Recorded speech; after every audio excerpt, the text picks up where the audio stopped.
जय श्री कृष्णा, राधे राधे।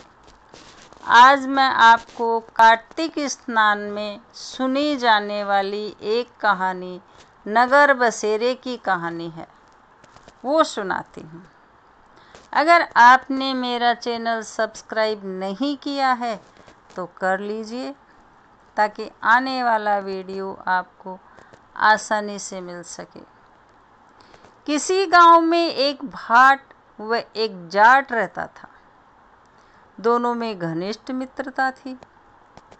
एक बार जाट अपनी बहन के घर जाने को तैयार हुआ तो भाट अपने ससुराल जाने को तैयार हुआ।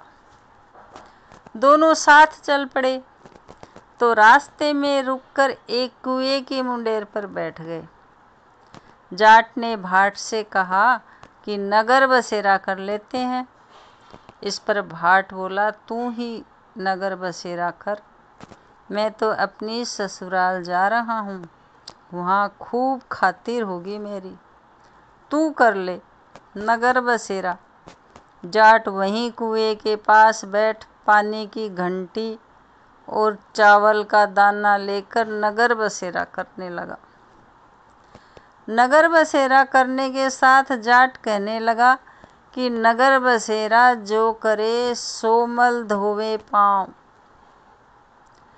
ताता मांडा लाप सी देगी मेरी माँ, माँ देगी माँ सी देगी द्वारका का वास, मीठा मीठा घास वृंदावन का वास, 5 कुल्ठी छठी रास मेरा जिबड़ो श्री कृष्ण के पास, डालू पानी हो जाए घी, झट से निकल जाए मेरा जी। यह सब कर करा के वह जाट बहन के पास चल पड़ा। जाट की बहन ने भाई के आने पर उसकी खातिर की थी। बूरा के साथ भाई को जिमाया। दोनों ने बैठकर ढेर सारी बातें की। इधर भाट अपने ससुराल पहुंचा तो वहां आग लग गई। आग बुझाने वह भी लग गया, जिससे हाथ मुंह भी काले हो गए और खुद भी थोड़ा झुलस गया। ना रोटी ना पानी। किसी ने पूछा। एक पड़ोसन आई तो उसने भाट की सास को कहा, जमाई आया है, जरा उसकी आव भगत कर लो। बुढ़िया बोली, सब कुछ तो जल गया, अब कहाँ से आव भगत करूं। तब पड़ोसन ने भाट को एक रोटी के साथ छाछ दी। उसने वही खाकर गुजारा किया। शाम को दोनों फिर घर की ओर चल पड़े। रास्ते में मिल गए और एक दूसरे का हाल पूछा।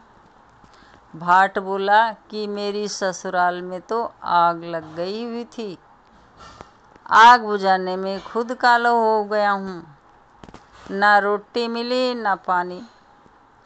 जाट बोला, मेरी तो बहुत खातिर हुई। फिर बोला कि मैंने कहा था ना कि नगर बसेरा कर ले, अब कर ले। लेकिन भाट ने फिर मना कर दिया। कहने लगा, तेरी मौसी है, पता नहीं रोटी दे या ना दे, तेरी तो माँ है। दही की छुछली चूरमा का पेड़ा धरा पाएगा। भाट ने फिर नगर बसेरा नहीं किया। जाट ने कर लिया। नगर बसेरा जो करे सोमल धोवे पाँव, ताता मांडा लाप सी देगी मेरी माँ, माँ देगी माँ सी देगी द्वारका का वास, मीठा मीठा घास वृंदावन का वास, 5 कुल्ठी छठी रास मेरो जीवड़ो श्री कृष्ण के पास, डालू पानी हो जाए घी, झट से निकल जाए मेरा जी। करके वह चल पड़ा। घर पहुँचते ही जाट की मौसी ने बहुत लाड प्यार किया। उधर भाट घर गया तो उसकी भैंस खो गई। बाप एक लाठी रखे और दूसरी उठाए और कहने लगा कि ससुराल गया तो आग लगा दी, अब यहाँ आया है तो भैंस खो दी। बाप ने कहा पहले भैंस लेकर आ, तभी रोटी पानी मिलेगा। सारा दिन भाट भैंस ढूंढता रहा, लेकिन उसे भैंस नहीं मिली। जाट और भाट की मुलाकात फिर से बाजार में हो गई। जाट ने भाट के हाल चाल पूछे तो भाट बोला कि आते ही भैंस खो गई, बस उसी दिन से भैंस ढूंढ रहा हूँ, रोटियों का तो पूछो ही मत। जाट ने कहा कि मैंने तो पहले ही कहा था कि नगर बसेरा कर ले। जाट की बात सुनकर भाट बोला कि तेरे नगर बसेरे में इतनी ताकत है तो चल अब कर लेते हैं। दोनों ने बैठकर नगर बसेरा किया। नगर बसेरा जो करे सोमल धोवे पाँव, ताता मांडा लापसी देगी मेरी माँ, माँ देगी माउसी देगी द्वारिका का वास, मीठा मीठा घास वृंदावन का वास, 5 कुल्ठी छठी रास मेरो जीवड़ो श्री कृष्ण के पास, डालूं पानी हो जाए घी, झट से निकल जाए मेरा जी। दोनों के नगर बसेरा करने पर भाट जैसे ही आगे बढ़ा तो उसकी खोई भैंस मिल गई, जिसे लेकर घर पहुंचा। घर पहुंचते ही माँ ने कहा कि लड़के को आते ही घर से निकाल दिया, सारे दिन से ये भूखा प्यासा भटक रहा है।